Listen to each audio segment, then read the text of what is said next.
beaucoup. Merci de nous avoir invités à parler de ce sujet des services de renseignement dans le monde arabe à l'occasion de la sortie de ce numéro de Moyen-Orient. En deux mots, je vais vous dire pourquoi je me suis intéressée à ce thème. Je m'y suis intéressée tout d'abord parce que quand on travaille sur le monde arabe, c'est évident que ça s'impose de travailler sur les services de sécurité ou de renseignement parce qu'il constitue bien souvent la colonne vertébrale des systèmes politiques. Donc si on veut comprendre ce qui se passe dans ces pays de la région, on doit s'intéresser à ce que sont les services de renseignement. Et je me suis intéressée encore plus particulièrement au lendemain des révolutions arabes, parce que l'idée a été lancée de créer un enseignement à Sciences Po Paris sur les renseignements, les services de renseignement. Et l'idée qui est apparue, c'est de se dire, avec les soulèvements dans le monde arabe, est-ce que ces soulèvements ont des chances d'aller vers plus de démocratie, et comment les services de sécurité, qui ont donc ce rôle important au sein de ces systèmes politiques, peuvent-ils ou non accepter ces évolutions politiques? Et donc, c'est dans ce cadre-là que depuis 2012, j'anime avec Luc Batille un séminaire à Sciences Po sur les services de sécurité qu'on a intitulé Services de sécurité de renseignement, sont-ils ou non acteurs du changement? Donc vraiment, il s'agit de poser la question de savoir si les services peuvent évoluer, puisque sans évolution des services, il est extrêmement difficile de parler d'évolution aussi des systèmes politiques en raison de l'importance qu'ils jouent, comme je viens de vous le dire. Et sur cet aspect d'évolution au lendemain des révolutions arabes, Flavien en parlera plus que moi. Alors moi, je vais vous faire une présentation un peu générale de ce que sont les services dans le monde arabe. Et je parle vraiment de services du monde arabe. Je ne parlerai pas du Pakistan. Je sais que c'est souvent un service dont on parle quand on parle de cette région du Moyen-Orient, parce que les services pakistanais sont réputés comme étant des services extrêmement compétents. Je n'en parlerai pas parce que je ne les connais pas et que ça n'est pas un terrain que je connais, donc je préfère me limiter au sujet que je connais plus ou moins bien. Deuxième réflexion de début d'intervention, c'est qu'il faut être très modeste quand on travaille sur un sujet comme celui-ci, car vous comprendrez bien que d'avoir accès à des sources primaires, c'est extrêmement difficile. On travaille avec une documentation libre d'accès, évidemment, parce qu'en fait, on trouve quand même beaucoup d'informations. On peut trouver, on a mené avec Luc, dans le cadre de ce séminaire, un certain nombre d'entretiens avec des personnes qui ont travaillé de près ou de loin avec les services. Mais, je le répète, soyons modestes, et donc j'avance des pistes de réflexion pour alimenter votre réflexion, mais je n'assènerai pas de vérité parce que je serais absolument incapable de le faire, et ce serait de toute façon, je pense, malhonnête que de le faire dans ma position. Donc ça, je pense que c'était important aussi de le rappeler pour rester dans le domaine de ce qu'il est possible de dire sur ce sujet. Alors, une fois que j'ai dit ça, on peut quand même essayer de comprendre et d'analyser quelles sont les particularités de ces services de sécurité dans le monde arabe, parce que je pense que vous avez pu, à travers des lectures ou à travers beaucoup de mythes aussi. Alors là, je crois qu'aujourd'hui, on va peut-être ce soir essayer de déconstruire certains mythes autour de ces services qui font beaucoup fantasmer. Il y a une littérature qui est là pour ça, il y a des films qui parfois en parlent. Donc là, on va être plus terre à terre pour essayer de comprendre vraiment ce que sont ces services, sans rentrer dans tout ce qui peut représenter ces rumeurs ou ces mythes à partir de rôles de ces services. Néanmoins, il est évident que ces services jouent un rôle essentiel dans les pays de la région et jouent un rôle essentiel au sein des services, des systèmes politiques. Et c'est la raison pour laquelle ça nécessite d'en avoir une analyse extrêmement, la plus fine possible.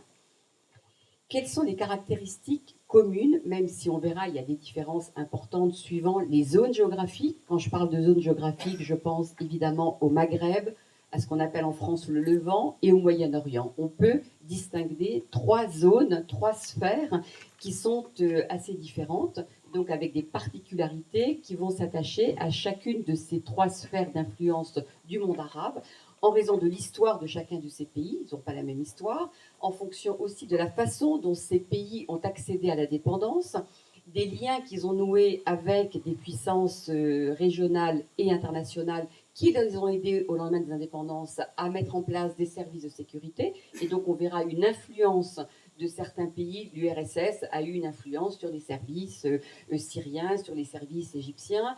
Dans le cas du Maghreb, et ça c'est Flavien qui en parlera, c'est plus la France évidemment qui a eu une influence en raison de l'histoire particulière que ces pays ont eu avec la France. Donc cette dimension d'influence ou de coopération qui a été mise en place au lendemain des indépendances par ces pays avec des puissances internationales, étrangères, va avoir une incidence aussi sur la façon dont ces services vont se créer, vont se constituer et vont aussi travailler. Donc ces différences, on y reviendra évidemment si ça vous intéresse, mais il faut avoir en tête qu'il y a ces différences.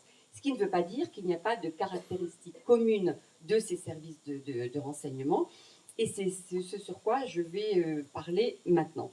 Alors, quelles sont ces caractéristiques et quelles sont ces missions de ces services qu'on peut retrouver dans l'ensemble des pays de la zone? Pour moi, la première mission, la première caractéristique de ces services de renseignement dans la région, c'est vraiment d'assurer la pérennité du régime. C'est vraiment le point essentiel qu'il faut avoir en tête pour comprendre comment fonctionnent ces services. Ils sont vraiment là pour aider à maintenir les systèmes, le pouvoir en place, puisque ce sont souvent des pouvoirs qui ont un déficit de légitimité. Et donc, plus le régime est illégitime, ou moins il a une véritable légitimité politique, plus il va s'appuyer sur des services pour compenser ce manque de légitimité politique. Et donc ça, c'est très significatif quand on prend le cas de la Syrie, quand on prend le cas de l'Irak.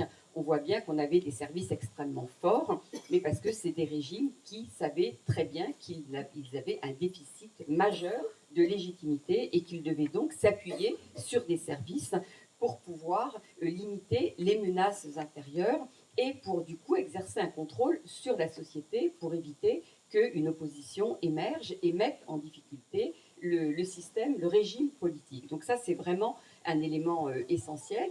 Et ce qui découle de cela, évidemment, c'est que la mission de ces services, ça va être de contrôler toute opposition sur la scène politique intérieure, mais également les diasporas, puisque beaucoup de ces pays ont des diasporas importantes à l'extérieur, et donc il s'agit de contrôler ces diasporas pour éviter que celles-ci ne s'organisent à l'extérieur et représentent à terme un danger pour le système politique.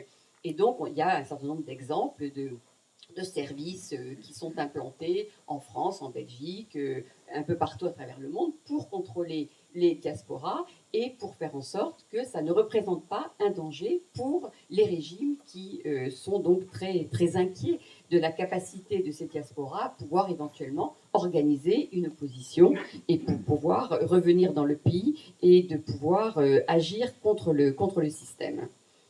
Et donc, quand on voit déjà ces deux caractéristiques essentielles, on s'aperçoit qu'on n'est pas tout à fait dans le même fonctionnement des services arabes que ne sont les services dans des systèmes démocratiques où on n'a pas la priorité n'est pas la même dans un système comme dans un système politique démocratique. C'est vrai que le rôle premier d'un service de sécurité ou de renseignement, ça n'est pas de maintenir, de faire en sorte d'asseoir le pouvoir politique puisqu'il a d'autres ressources pour cela.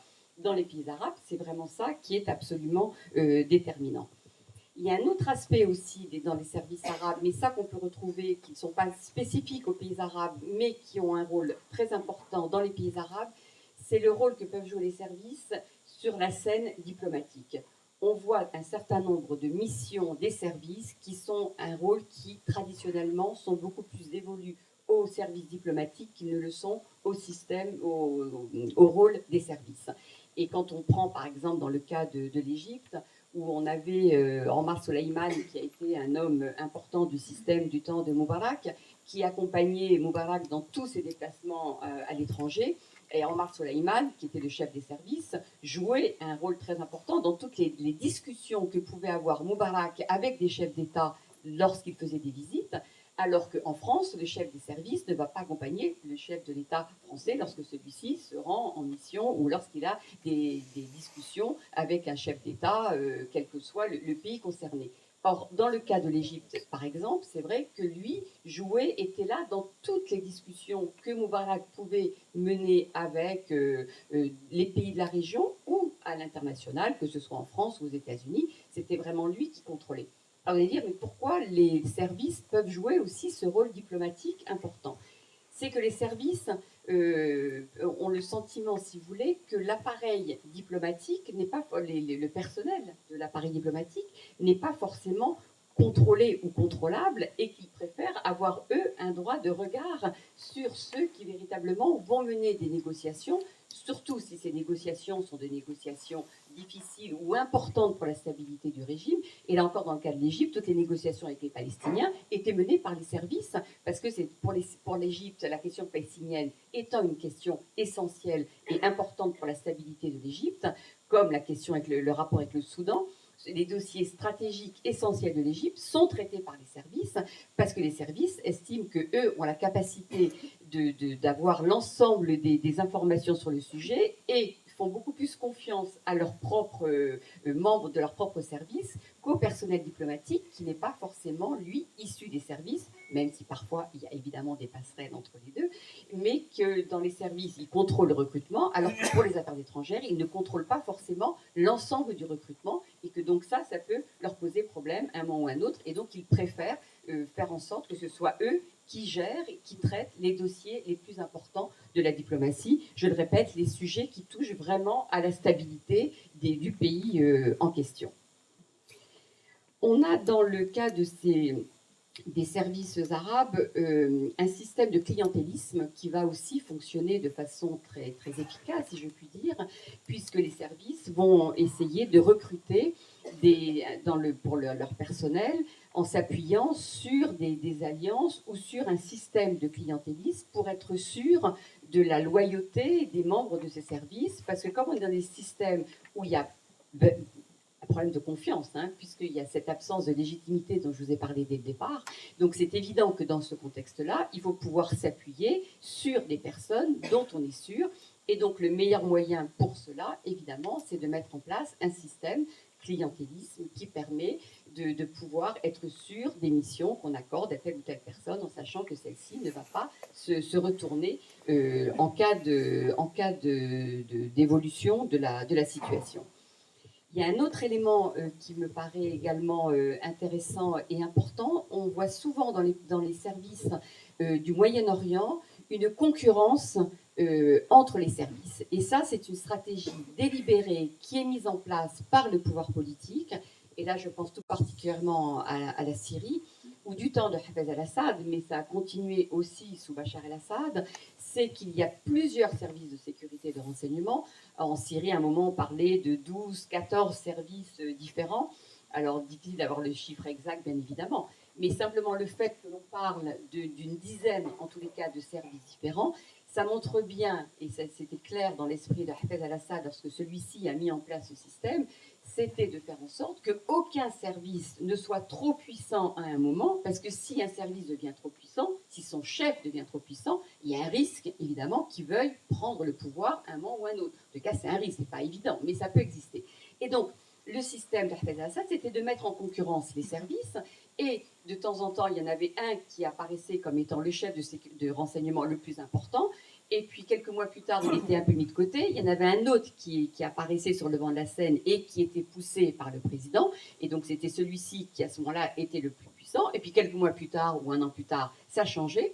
Et donc les différents chefs se retrouvaient complètement en concurrence les uns avec les autres, avec qu'une seule obsession, c'est de se maintenir en place, parce que quand vous êtes quand même chef d'un service dans un pays comme la Syrie, ça a un certain nombre d'avantages, et que si vous tombez en disgrâce de façon trop sérieuse, vous pouvez quand même risquer votre vie aussi au bout du compte. Donc il y a une concurrence très forte entre les différents chefs des services, mais qui est un moyen pour le pouvoir, évidemment, de contrôler complètement ce système et de faire en sorte qu'aucune tête ne dépasse trop ou ne dépasse trop longtemps. Et si cette tête dépasse un peu trop longtemps et de façon un peu trop inquiétante, de toute façon, on le met de côté pour un certain temps et quelqu'un d'autre émerge. Et donc ça, c'est vraiment un système qui est érigé, j'allais dire, pratiquement en règle pour éviter que ces services représentent un danger.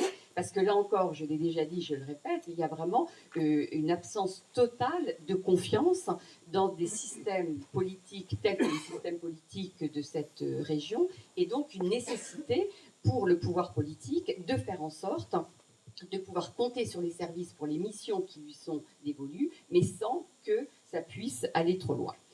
Alors, je vois que le temps passe beaucoup plus vite que je ne le pensais. Je vais juste vous proposer, parce que ça, je sais que ça va faire l'objet après éventuellement d'une discussion, d'une typologie qui, comme toute typologie, n'est pas scientifique à 300%, mais c'est pour vous donner quelques points de repère. Avec Luc, on a mis en place une typologie qui mérite d'être discutée et on a classifié les différents pays de la région selon 3 catégories, qui est le rapport entre le service et les pouvoirs. Alors, il y a une première catégorie que j'appellerai les services qui sont outils du pouvoir. Une deuxième catégorie qui est les services qui sont centres de pouvoir, et une troisième catégorie, centre du pouvoir. Alors, je vais m'expliquer, parce que ça va peut-être vous paraître un petit peu bizarre comme façon de parler. Qu'est-ce qu'on entend par outil du pouvoir, service, outil du pouvoir?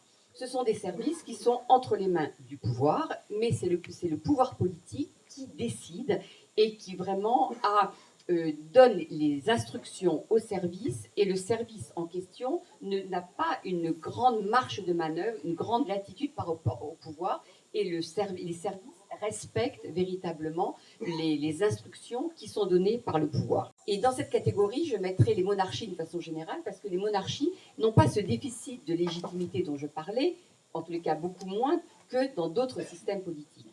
Donc les services de renseignement dans les monarchies sont des services qui sont complètement entre la main du pouvoir, évidemment, mais qui n'ont pas de velléité d'indépendance, d'autonomie par rapport à ce pouvoir, puisque souvent d'ailleurs ce sont des membres de la famille royale qui sont en charge des services.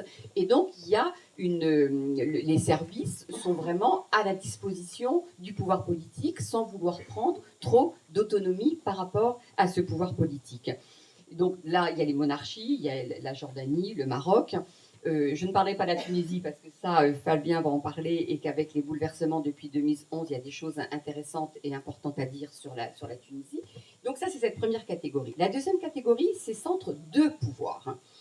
Et dans cette catégorie, moi, je mettrais des pays comme le Liban, le Yémen, l'Irak, où là, les services ont vraiment un rôle important, plus important que dans la première catégorie, où les chefs des services sont vraiment associés à la décision politique, et il y a des liens extrêmement étroits qui sont mis en place entre le pouvoir et les services de sécurité.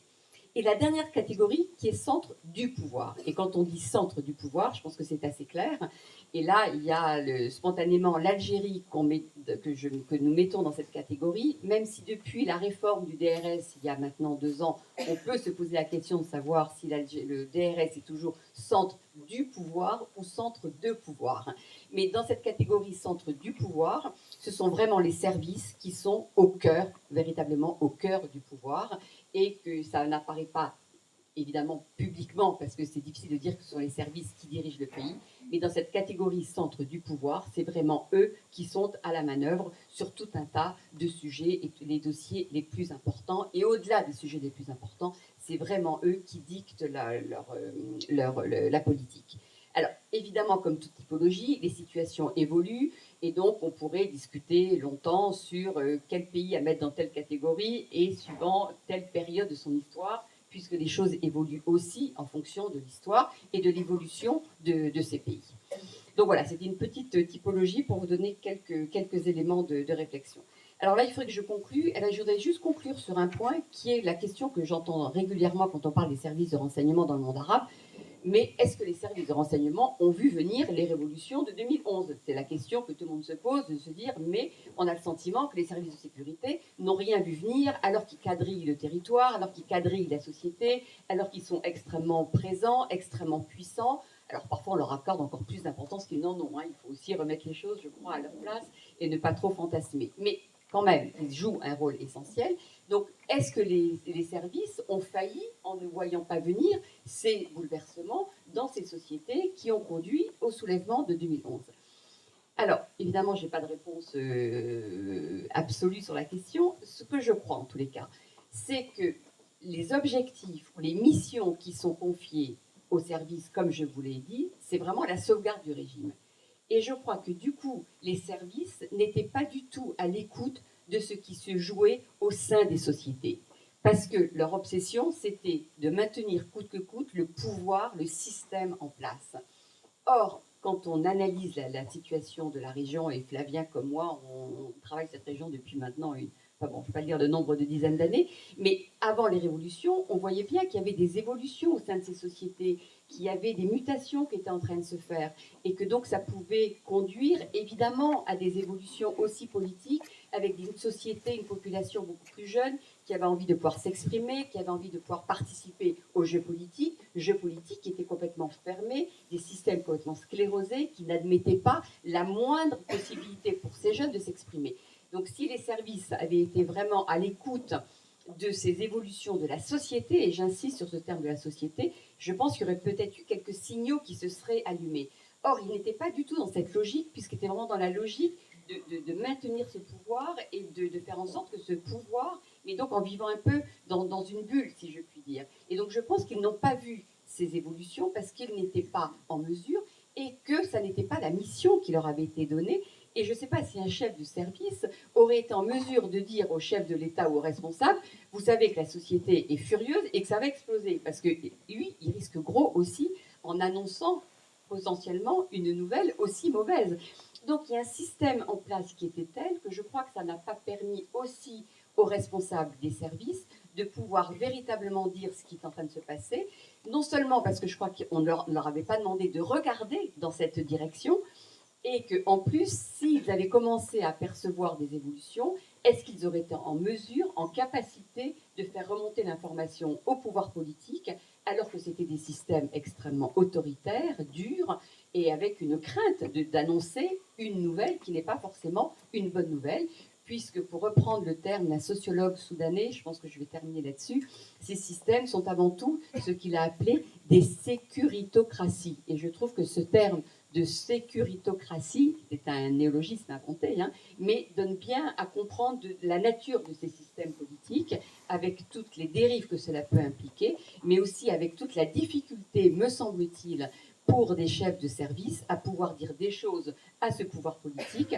parce que ça repose vraiment sur cette capacité de coercition extrêmement forte, où la marge de manœuvre est extrêmement limitée. Je vous remercie.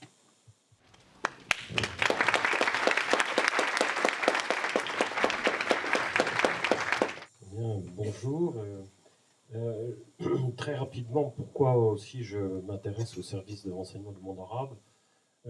En fait, à l'Institut de recherche stratégique de l'école militaire où je travaille, j'ai plusieurs axes de réflexion d'analyse, et l'un notamment concerne le rôle, la place des armées et des appareils de sécurité dans le monde arabe. Alors pourquoi insister sur ces deux catégories d'organes d'État? Mais parce que Agnès, je crois, l'a bien explicité, il constituait, enfin, il constitue d'ailleurs encore, peut-être de manière atténuée dans certains pays, comme on va le voir, les piliers du système, à la fois du système politique, dans le sens pilier du régime aussi, mais aussi pilier de l'État régalien. Alors, je vais davantage peut-être me pencher sur une question, au fond, qui est importante et qui est liée à la fois à l'évolution du monde actuel et à l'actualité plus immédiate. Alors, les services de renseignement du monde arabe, alors encore une fois, services de renseignement, services de sécurité, services secrets, il y a un problème, disons, sémantique de définition. Je pense qu'ils sont un peu tout à la fois. Alors le mot service secret est peut-être un peu plus flashy, un peu plus... mais il a par contre le défaut d'être un peu moins précis.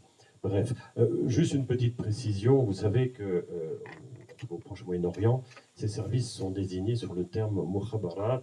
Pour ceux qui sont arabisants, mukhabarat, ça vient de la racine khabara, qui au fond renvoie à l'information. Alors c'est très intéressant et significatif que information et renseignement, au fond, bon, il y a le même terme pour le désigner. Et en fait, ça n'est pas tellement étonnant dans des pays où traditionnellement l'information, eu égard à la nature du régime, circulait très mal, ou circule parfois encore très mal. Donc je ferme la parenthèse. Ce pilier de l'État aux côtés des forces armées, aussi omnipuissant, omnipotent, omniprésent qu'il puisse être, eh bien, au cours des dernières années, a été amené à évoluer. Alors, d'une part, parce que leurs missions ont été aussi ont été conduites à changer, à évoluer, à parfois se modifier, à se diversifier. Et puis aussi, parce que la région a connu, maintenant il y a en fait 7 ans, des bouleversements majeurs qu'on a appelés la révolution des soulèvements arabes, et qui ont quand même assez fortement modifié à la fois la perception qu'avaient les citoyens de ces services, mais aussi, dans certains cas, leur mode d'action et les missions qui leur étaient imparties. Avant, il y avait ce phénomène d'immuabilité. Pourquoi? Parce que les services avaient été conçus assez vite dès l'indépendance des pays arabes comme, au fond, le bras armé, le bras policier du système en place et du régime, comme l'a très bien dit Agnès, de ses dirigeants. Et vous savez que ces régimes étaient souvent des régimes qui étaient construits autour d'un noyau très restreint, clans, familles, tribus, parfois partis aussi, partis idéologiques, etc. Et on a constaté pendant longtemps, au fond, qu'il y avait une très très grande stabilité, très grande résilience dans ces organismes, comme l'illustre par exemple la durée pendant laquelle, il n'y a encore pas si longtemps, les chefs des services de renseignement arabes restaient en place. Je vous cite quelques petits exemples, mais c'est très significatif. Le général Omar Suleiman, dont a parlé Agnès, chef du General Intelligence Service égyptien, 18 ans à la tête de son service. Le prince Turkil Faisal, chef du General Intelligence Department saoudien, 22 ans. Le fameux général Mohamed Mediane, dit Toufik, directeur du DRS algérien, 25 ans à la tête du service. Et puis, ce n'est pas un hasard, en Syrie, on a eu Ali Douba, chef des renseignements militaires, en fonction pendant 26 ans, et record, je crois, absolu, Mohamed El Khouli, donc chef des services de renseignement de l'armée de l'air syrienne, très puissant, 30 ans à la tête de ce service. Donc vous voyez, ces gens étaient à la fois, c'était la garantie à la fois de la fidélité et de la durée, parce qu'ils avaient une expérience, une connaissance, et le pouvoir, le chef de l'État pouvait leur faire confiance. Alors, depuis, les choses ont beaucoup changé. Alors, on peut revenir dessus, je reviendrai assez rapidement globalement, et je me pencherai sur un cas de figure particulièrement illustratif qui est celui de la Tunisie, puisque vous savez que la Tunisie a été le point de départ des soulèvements arabes, que contrairement aux autres pays qui ont connu ces bouleversements, il a pu continuer, à disons, à expérimenter cette transition démocratique. Alors, ça ne va pas sans difficulté, et évidemment, s'est posé dans le cadre de cette transition démocratique la question du devenir de l'appareil de sécurité, qui, je vous le rappelle, était extrêmement puissant à l'époque de Ben Ali. Alors, pour en revenir, disons, globalement, et d'ailleurs de Bourguiba, comme vous le dites également, il y a deux facteurs qui ont amené ces services quand même à évoluer au cours des dernières années. Le premier, je dirais, c'est que les missions font le service, font aussi les dirigeants. Pendant longtemps, Agnès l'a bien indiqué, le but, la mission première de ces appareils était la protection, la pérennité du système en place, du régime. Alors ça pouvait être aussi de l'appareil étatique, mais il y avait aussi quand même la pérennité du régime. Et puis, la fin de la guerre froide, la mondialisation, et puis l'apparition de nouveaux défis sécuritaires ont amené ces services à davantage se focaliser sur des dossiers sur lesquels ils n'étaient pas nécessairement beaucoup investis avant. Et il y en a en particulier qui occupe, je crois maintenant, une grande part des activités des services de renseignement arabes, c'est la lutte contre le terrorisme, ou plus largement contre le salafisme djihadisme, ou on peut dire l'islamisme armé, mais je dirais, globalement, lutte contre le terrorisme, contre la violence djihadiste. Alors, effectivement, ce recentrage s'est fait un peu au détriment d'activités qui étaient davantage privilégiées avant, qui était celui de police politique. Alors, cela va de pair aussi avec certaines tentatives d'ouverture, sinon de démocratisation de ces pays, et cela s'est traduit par plusieurs évolutions au sein de ces services. La première, c'est une certaine civilisation des services de renseignement arabes. Pendant longtemps, ces services étaient plutôt l'apanage de militaires, dépendaient plus ou moins de l'armée. Alors, ce n'est pas le cas dans tous les pays, Et il y a eu, au fond, on a fait appel davantage à des civils et aussi une professionnalisation. Alors, par rapport aux personnalités que j'ai citées tout à l'heure, certains étaient certes des professionnels, mais on constate actuellement qu'à la tête des services de renseignement dans la région, c'est davantage la compétence professionnelle, la connaissance des dossiers, les capacités qui sont privilégiées par rapport, disons, à une proximité tribale, clanique, familiale, voire idéologique. Alors, pour autant, l'allégeance, la fidélité absolue des dirigeants de ces services par rapport au pouvoir est requise. Là, il n'y a pas de changement, mais par contre, les dirigeants cherchent à avoir des profils beaucoup plus professionnalisés, techniques, etc. Je citerai un exemple, par exemple, d'un pays qui est tout à fait à l'extrémité occidentale du monde arabe, qui est le Maroc. Au Maroc, depuis les années 2000, les services de renseignement extérieur comme intérieur ont à leur tête des civils, qui sont effectivement des gens du métier, avec là aussi des orientations très, très axées sur la lutte antiterroriste, qui les fait de ce côté-là un petit peu rapprocher des services de sécurité de renseignement des pays, d'autres pays, notamment des pays occidentaux, enfin, jusqu'à une certaine limite. Ça ne veut pas dire par là que les missions qui leur étaient anciennement dévolues aient été suspendues, notamment la surveillance des opposants, etc., etc., ou des diasporas à l'étranger.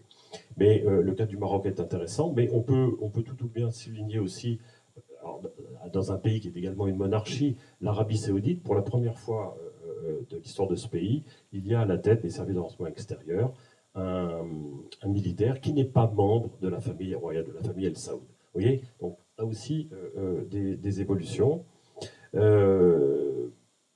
L'autre point, effectivement, très important, ce sont les conséquences des soulèvements arabes, puisqu'au fond, ces soulèvements étaient motivés à la fois par effectivement un sentiment de l'aspect socio-économique a pu jouer, mais il y avait aussi un sentiment partagé, je crois, dans la région d'un système à la fois oppressant, infantilisant, une demande de dignité, et donc ne plus, au fond, il y a une volonté commune de ne plus subir l'arbitraire. L'arbitraire, effectivement, était exercé par ces appareils de sécurité de police. Alors là aussi, le tableau est très très contrasté, puisqu'il y a des pays où l'appareil de sécurité est resté en l'état. Je pense que c'est le cas de la Syrie. Il y en a d'autres où il a été entièrement démantelé suite à un effondrement de l'État. Je pense à l'Irak post-2003 ou à la Libye post-2011. Néanmoins, et il y a un article très intéressant dans la revue Moyen-Orient qui montre qu'en Irak, au fond, il y a une reconstitution de l'appareil de renseignement. Alors, selon des paramètres qui ne sont pas les mêmes que ceux de l'époque de Saddam Hussein, mais on retrouve un peu les mêmes travers qui existaient auparavant. Et puis, il y a eu des pays où effectivement, il y a eu soit une volonté de les ouvrir, de les technocratiser un petit peu, de les professionnaliser. Je pensais au cas du Maroc, mais on peut avoir d'autres pays aussi. Et puis, il y a un cas très particulier. Alors aussi l'Algérie, il y a une petite parenthèse.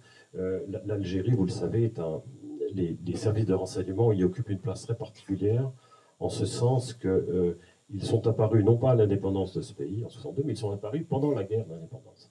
Et à partir de 1962,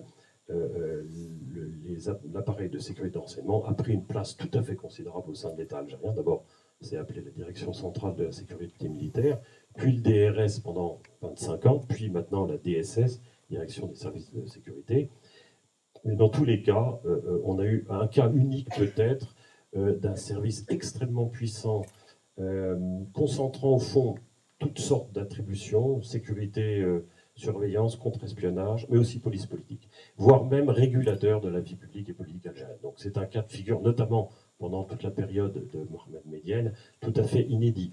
On a, je crois, on n'a pas d'équivalent où un service de renseignement, qui était d'ailleurs essentiellement composé de militaires, ait pu occuper une place aussi importante au sein d'un État, d'un régime. Peut-être l'Inter-Service Intelligence pakistanais. Et encore, je pense que le pouvoir qu'il a au sein de l'État pakistanais est peut-être moins fort. Alors, tout ça aussi a changé. Il y a une remise au pas de ce service. Disons que son pouvoir exorbitant était lié à une période très particulière, celle notamment de la guerre civile. Il n'était pas normal, il était, disons, anormal, et il y a une reprise en main de ce service. Pour autant, il reste encore toujours très puissant et influent. Mais le cas qui nous intéresse particulièrement aujourd'hui, c'est celui de la Tunisie. Alors, vous le savez, l'appareil de renseignement tunisien avait été mis en place dès l'indépendance, Habib Bourguiba avait privilégié les services civils par rapport aux militaires parce qu'il craignait, il ne voulait pas donner trop de pouvoir et de poids à l'armée, voyant ce qui se passait dans les autres pays arabes à l'époque, donc pour ne pas risquer un coup d'État. Donc les missions des services de renseignement étaient confiées au ministère de l'Intérieur, à la police. Et avec l'accession au pouvoir de Zine al-Abidine Ben Ali en 87, qui lui-même était issu de l'appareil de sécurité. Il avait fait toute sa carrière, il a gravi tous les échelons de l'appareil de renseignement de sécurité, donc c'est un domaine qu'il connaissait parfaitement. Il y a eu un renversement, un infiniment renforcement du pouvoir, des attributions de ces services, de ses moyens aussi, pour arriver à un véritable État policier. C'était un peu paradoxe dans ce petit pays, somme toute très ouvert sur l'extérieur, où il n'y avait pas de tension particulière, mais il y avait vraiment un contrôle extrême sur le plan politique. Et avec des moyens coercitifs. Alors, bien entendu, à partir du moment où le régime a été, enfin plutôt le pouvoir, hein, le régime tunisien, la République tunisienne n'a pas été en soi bouleversé, mais c'est le pouvoir Ben Ali qui a été renversé, qui s'appuyait sur plusieurs piliers, dont le premier d'entre eux était certainement le système de renseignement et de sécurité. La question s'est posée, au fond, comment réformer un système dont malgré tout le pays a besoin, parce que la population tunisienne exprime une demande d'ordre et de sécurité, hein, ce qui est tout à fait normal, surtout dans une période de transition politique avec ses incertitudes et éventuellement ses pics de violence. Et puis aussi parce que la Tunisie, malheureusement, dans les années qui ont suivi la révolution, a dû faire face à des défis sécuritaires qu'elle n'avait peu ou pas connus avant, et notamment celui du terrorisme et de la violence djihadiste.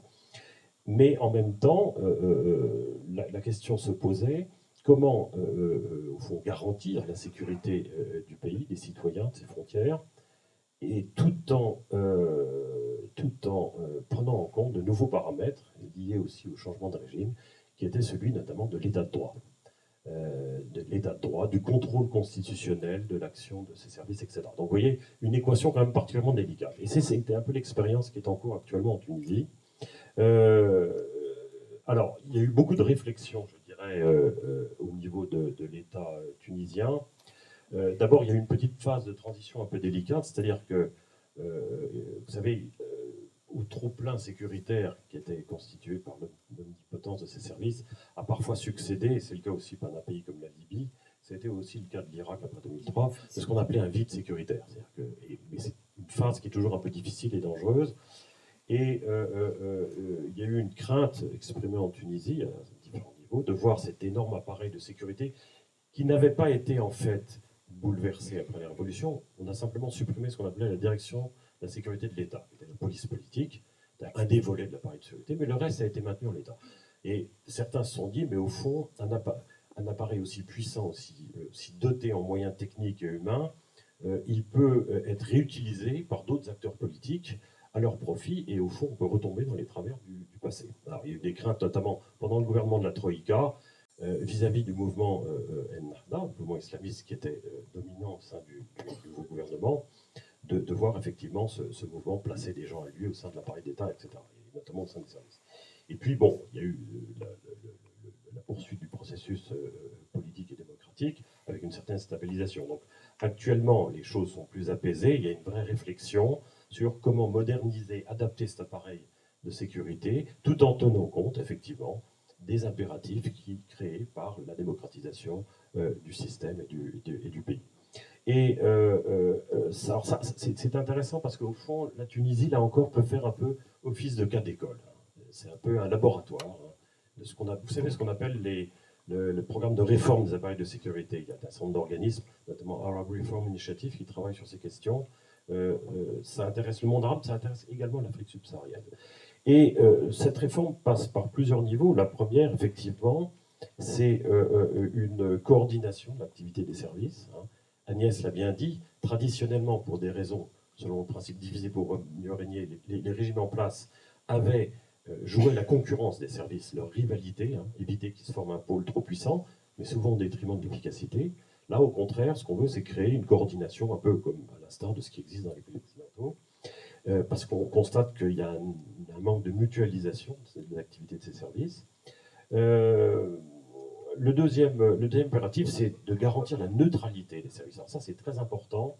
des services de renseignement de sécurité, ils sont nécessaires, mais ils ne doivent pas avoir une démarche partisane. Ils ne sont pas au service, comme c'était dans le cas de passé, d'un clan, d'une tribu, d'une idéologie, d'un parti, mais ils sont au service de la nation, ils sont au service du pays, des citoyens. Donc c'est aussi un paramètre très nouveau qu'il faut intégrer. Et puis, le plus complexe peut-être, qui s'opère selon deux axes, c'est celui donc, qui doit intégrer le cadre démocratique. Alors, d'abord, il faut que les services agissent dans un cadre légal, constitutionnel. Alors, je sais que c'est un enjeu assez compliqué, parce que, notamment en France, on se pose toujours la question du contrôle parlementaire des activités de services de renseignement. C'est un problème qui n'est pas réglé. On peut imaginer que dans un pays comme la Tunisie, c'est un défi qui est aussi assez complexe. Mais pour moi, peut-être le plus difficile, c'est, et je pense que là ça s'adresse aussi à l'ensemble de la région, c'est aussi modifier des mentalités, une manière d'agir, d'un comportement. Ce que beaucoup de citoyens des pays arabes se plaignent de cet arbitraire, de cette violence presque de réflexe qu'ont les services, les appareils de police à leur égard. Et là, il y a effectivement tout un travail au fond, à la fois de formation, d'encadrement, de sensibilisation, qui est un travail de longue haleine. Ce n'est pas quelque chose qui va se faire automatiquement. Il y aura des résistances. On a affaire à des appareils très fermés, avec des réflexes très corporatifs, avec la tentation aussi soit de faire de la grève du zèle, soit de faire un peu le gros dos par rapport aux nouvelles orientations des régimes, là où il y a eu une forme d'ouverture, comme en Tunisie. Donc voilà, c'est un défi important. Là, encore une fois, la Tunisie fait office de laboratoire. Maintenant, dans le reste, pour les autres pays, le processus sera sûrement plus long, beaucoup plus aléatoire. Néanmoins, il y a quand même un changement, une évolution dans la position et l'activité de ces services au Maghreb et au Moyen-Orient. Je vous remercie.